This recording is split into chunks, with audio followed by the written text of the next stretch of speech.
Looky here, it's a grandpa car.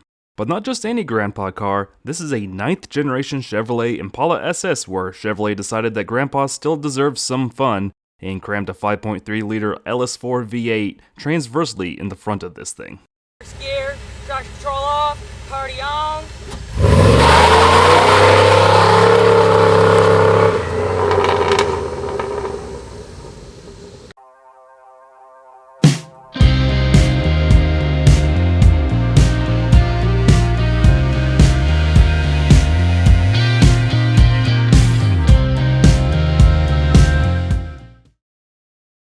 2006 Chevrolet Impala SS. Yeah, I know, it's as interesting as a loaf of Wonder Bread. The 9th generation Impala is certainly an car. Outside of going with the Corvette, the Impala was, and keep in mind I say was because the Impala officially entered production in 2020, the top of Chevrolet's car lineup at the time. When you could spring for something a little more roomy than a Malibu, but you weren't in a position to settle for an old man Buick or had the cash for a Cadillac. And Pontiac was busy trying to reaffirm that it was the fun GM brand, you thought that car was for the use. No. You proudly walked out with a large GM car with a name and badge that invoked your youth of the 60s and 70s. But while those cars were large body-on-frame rear-wheel drive boats that exuded class, the 9th gen Impala is more of a mid to late aughts NPC vehicle that blended into any parking lot. Certainly a product of bankruptcy/recession era GM. But this is also a mid-aughts Chevrolet, and for some reason, for better or worse, and I would argue for the better since Litwood's gonna be packed with them, decided that the Super Sport or SS badge needed to be on every single model it sold. And that it actually had to mean something performance-wise rather than just slapping body kits on everything and telling you that it's now a support sedan. The frumpy Malibu of the time got a big V6, the cheap Cobalt would sneakily become one of the best sport compact buys of the era, and Chevrolet in its infinite wisdom would cram an LS into the Impala transversely because every grandpa lusts for the growl of a small block Chevy in his large American sedan. Now, this is a performance variant, so surely the SS badge would give you something other than the big V8 under the hood. Well, technically yes, as you got SS badges, the SS logo embroidered on the headrests, and some unique aluminum wheels to this model. But that's it. Remember, this is pre-bankruptcy era GM. We can't be spending too much money on our dumb performance models. Don't get me wrong, this is certainly an car. I'd argue that's even a step up from the 8th generation, which was the return of the Impala nameplate after a 4-year hiatus. The problem was, while previous Impalas stood proudly atop of the Chevrolet car hierarchy with their large size, V8 power, and rear-drive body-on-frame architecture, the 8th generation felt something akin to a slightly larger Lumina with a more modern design. Which is essentially it was. Trust me, boomers are still bitching over this, and continued to bitch all the way up until the Impala got the axe again in 2020. While the outgoing 10th generation may have finally regained some of that prestige that older Impalas had, this 9th generation Impala suffers from a bit of that brand dilution that the Impala and Malibu suffered when their nameplates returned on models that many felt were inferior to those of old. As a car of a generation that debuted in 2006, this car feels more like something from 1996. Like, don't get me wrong, I have a soft spot for W-body GM cars. The platform had indeed failed to live up to a lot of the hype and optimism of its expensive development of the 1980s, but for large American front-wheel drive cars of the 1990s, I grew up with them and feel all sorts of nostalgia for that period Buick and Pontiac. The problem is that by 2006, this car was certainly far outclassed by not only large imports like the Toyota Avalon, but by its closest American competitors like the Ford 500 and Dodge Charger, both whom introduced brand new platforms at the same time, and they didn't feel like a decade old upon debut. This was a cheaply designed and made car with fleets in mind, and any consumer sales would be bonus. While I would find the driving dynamics charming in a first-gen Lumina or mid-90s Buick, in this 2006 Impala they feel just ancient. The body roll screams of a Buick from a decade earlier, and the steering is far too hard at parking lot speeds while being equally lazy and vague at speed on country roads. When the steering wheel is going straight, there appears to be a dead zone as well that evokes a GM product of decade earlier's. Or truck. Again, in an older W body, I find all of these charming as it's a glimpse to the past of my youth. And these kind of dynamics were more of the norm at the time. But here, in a car from 2006, they're just sad. Like, Chevy should have known better at this point, especially when its competitors were much more modern and interesting. But this is an Impala SS, and I would say that the 5.3-liter LS4 V8 under the hood is probably the only saving grace for this car. There's no reason for this car to be making these wonderful LS noise. Burbles and cracks out of the dual tailpipes from a car that looks like it could get lost in a Food Lion parking lot. The owner, Jack, was more than willing to let the old LS rip, as the noises that this car makes, despite its appearance, are enough to unlock a 6-year-old in all of us.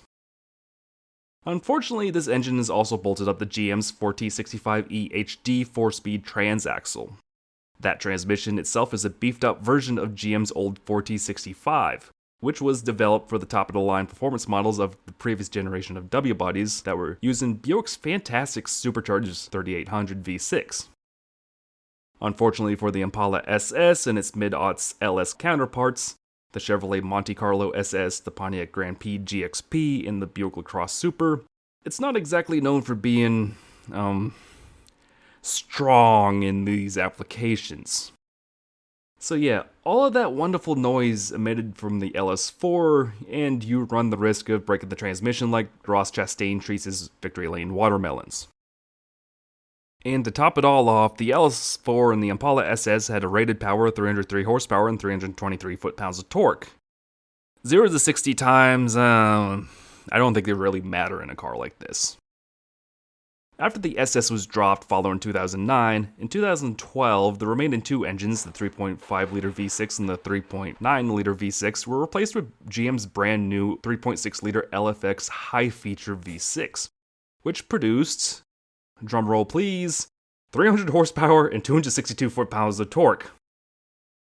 Now, many people don't like the high feature as it's notorious for a myriad of issues, including time and chain stretch and high oil consumption. But I honestly don't think they're that bad, per se. Just an engine with stuff to look out for. The issue to me is that this is a V6 that produces the near identical power and slightly less torque than what was marketed as a performance option for what Chevrolet was trying to pass off as a sports sedan a couple years earlier. It just feels like a cheap, pointless model aimed to scoop up some boomers hoping to catch some of that sweet, sweet member-berry nostalgia of their use. Remember, this was the same Chevrolet that had just recently produced the SSR and HHR models that were aimed directly at Chevy's own advanced design trucks of the late 40s and early 50s. Anyways, speaking of boomers, let's talk about the history of this car in particular. As one would expect a special time of boomer to buy a car like this new, and, well, it was. The current owner, friend of the show Jack from Cary, had purchased this car from the original owner back in May. The owner was a one-legged man named Randy who special ordered this car back in 2006. Now, Randy absolutely loved this car, and he put on over 190,000 miles on it. According to Randy, it had never been wrecked or painted, but that's obviously some sort of fib, as there's some obvious previous bodywork showing through the spots. A longtime employee of a dealership, Randy had brought this car in for every service and recall, and had amassed over 16 pages of Carfax records. As Jack mentioned in the filming of this car, Randy's quite the character, as you would expect of a one-legged man named Randy. Now, the current status of this car is a bit of a mess, as Randy discovered when he'd finally decided to trade this car in back in May for a Jeep Renegade. That's when Randy discovered that he had put the title in his ex-mother-in-law's name back in 2006, and now she's dead. Of course, Randy's not on speaking terms with his ex, and he just said F it and sold it to Jack on the spot for $500 at the dealership, instead of dealing with that bureaucratic nightmare. Now, Jack is dealing with that bureaucratic nightmare, He applied for the lost title and has been waiting on the state of Vermont to get back to him for their half of the deal. He originally offered me to film this car back in June, but he wanted to wait on the title first so he could drive it all the way to Statesville, but yeah. It's been such a mess that he finally said F it himself and offered me the drive all the way to his hometown of Cary, 2.5 hours away from Statesville, to film this car in his local neighborhood. As I alluded before, Jack loves this car. He got a hell of a deal for it, and whenever the title does get situated, the crackles and pops it makes put a smile on his face every time, and he plans on driving it everywhere. As for me, a self-proclaimed General Motors apologist, the car is just too bankruptcy GM for me to really enjoy. Don't get me wrong, years ago I dailied a refreshed Saturn Ion for years, and I really enjoy Chevrolet Cobalts and Aveos of the time. But those cars were cheap American commuter cars that had a certain charm to them. With the 9th gen Impala, the goofiness of the SS and its LS4 V8 can't make up for all the period cost cutting and overall malaise on what's supposed to be the top of GM's car lineup of the time. The biggest example of cost cutting I saw was when I saw the shifter. There's no PRNDL next to the shifter. Yeah, it's just the shifter and nothing else. Instead, you get the little digital display on the dash.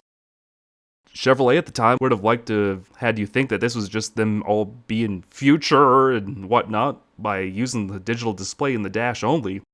But in all actuality, it's just an excuse for them to not put a PRNDL display on the center console like 99.9% of all automatic cars on the market. It's just... yeah. Very obvious meh and cost cutting everywhere. The 9th generation soldiered on until 2013, where it'd be replaced by the swan song from the Impala, the much improved, on all aspects, 10th generation. But that's not the end of it for the 9th generation, as the 9th gen would soldier on for another 3 years as it was sold to fleets as the Impala Limited because GM was simply making hand over fist with how cheaply they could put them out. Again, it just wouldn't die. Anyways, I've ranted enough. I really wanted to like this car more. Like I said, self-proclaimed GM apologist. But I will recognize when a product simply fails to live up to much of anything other than some cool noises. This is the quality of product that led GM to bankruptcy in the late aughts. 2006 Chevrolet Impala SS. Even the transverse-mounted LS couldn't elevate this car past its plastic malaise. Have a good day, everyone. Thank you once again for watching another episode of Wookie Drives. Once again, huge shout out to Jack of Cary, North Carolina for letting me drive his 2006 Chevrolet Impala SS for this video. If you have a car or truck that you'd like to see on the show and happen to be in the Charlotte, North Carolina area, feel free to email me at wookiedrives@gmail.com with your submission. That's right, submit your car to wookiedrives@email.com. That's wookiedrives@gmail.com. Don't forget to give the video a like, drop a comment with some feedback. Any sort of feedback is good feedback, and any sort of interaction with the video helps the channel grow as a whole. Share with all your Impala SS friends. And finally, don't forget to hit that bell and hit that subscribe button for more Wookie Drives like these. Thank you so much for watching, and have a good day. An available V8 that delivers an estimated 28 miles per gallon highway by running on 4 cylinders when you need better fuel economy and on all 8 cylinders when you want more power. Introducing the all-new Impala with an available 303 horsepower small block V8. It's a whole new animal. Chevy Impala, an American revolution.